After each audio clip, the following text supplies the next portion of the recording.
Hey everyone, Shane here. Today, I've got something absolutely wild to talk about. Have you heard about the mysterious drone sightings over New Jersey? It's been blowing up all over the news and social media lately.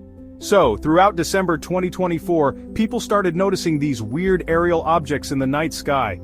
Some say they're drones, others think they're planes, and there are even whispers about extraterrestrial crafts. Yeah, it's that kind of story. Naturally, the sightings have sparked a ton of speculation and even some pretty out-there conspiracy theories. One theory claims these drones are actually spying on us.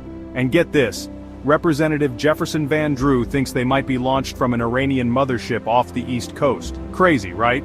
But hold on, the Pentagon quickly shot down the mothership idea. Major General James Poss, a retired Air Force officer, has another theory.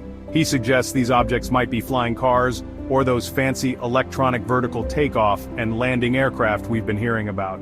The FBI also chipped in, acknowledging there are unmanned aircraft flying over New Jersey. They called it irresponsible. And during a press briefing, Pentagon Press Secretary Major General Pat Ryder addressed the public interest and concern over these sightings. So what do you think?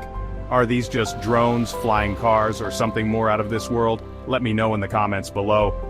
Don't forget to like and subscribe for more updates on this and other mind-blowing stories. Until next time, stay curious.